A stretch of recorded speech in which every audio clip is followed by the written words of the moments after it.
شوقي يزداد للأصحاب والأهل بالذات، شوقي قلبي لتخزينا بمنظر خيالي، أجتمع بأخواتي والأهل في مقيال القات، وسط ديوان جدي والتقي كل غالي، يذهب الحزن من صدري وقهر الحكايات، وابتسم حين اشوف اهلي وناسي قبالي.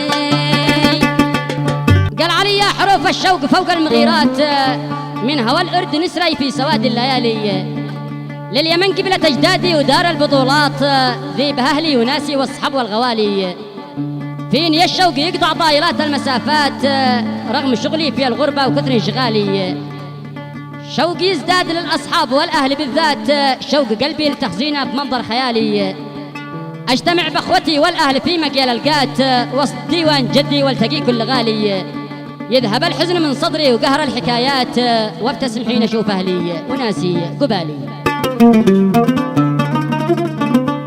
قصيدة شوق وحنين كتب كلمات الأخ الشاعر علي عبد القادر الوادعي، من أبناء محافظة حجة، والذي أرسلها من أرض المملكة الأردنية الهاشمية، يهديها لكل أخوانه وأهله وربعه في اليمن، والقصيدة تحكي وتعبر بما فيها. يلحنها محمد العباسي ويعزفها بالعود الفنان أحمد مروان وبالإيقاع خالد فارع.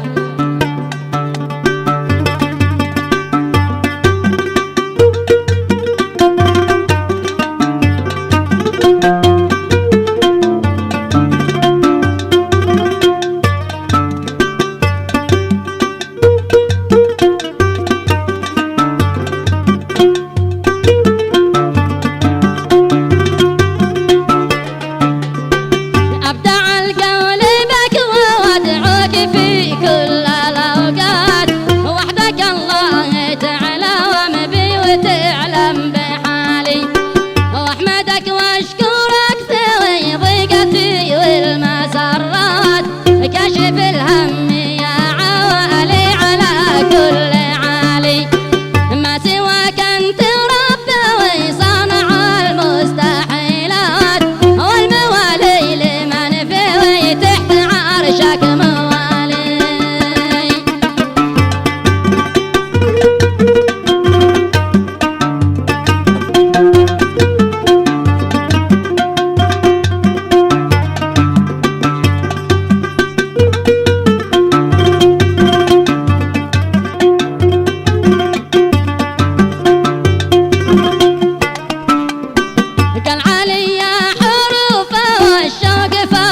المغيرات من هوى الأرض نسراي في سواد الليالي، لليمن قبلة تجد وادي ودار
اصبر صبرا تنال المعالي.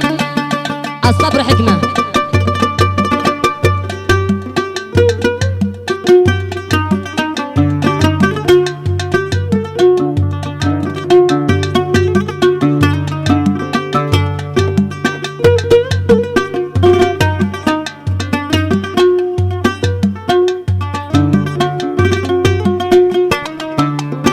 يا مسافر على الدوير خذ اقوى التحيات، شلها من يميني شلها من شمالي، شلها لبلاد رغم طول المسافات، لليمن شلها لاهلي وكل الغوالي، كل ربعي ولو جوارت سنين المعانات، عاد بنلتقي مهما تطول الليالي.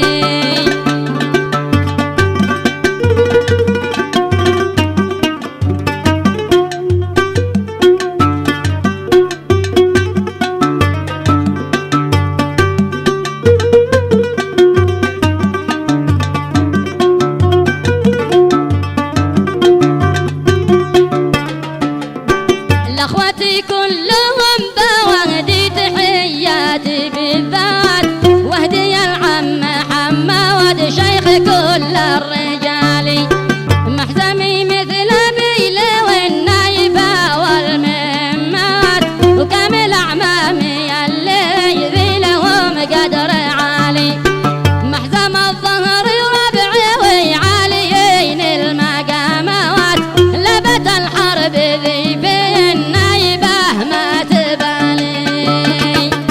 ونعم بهم جميعا والله.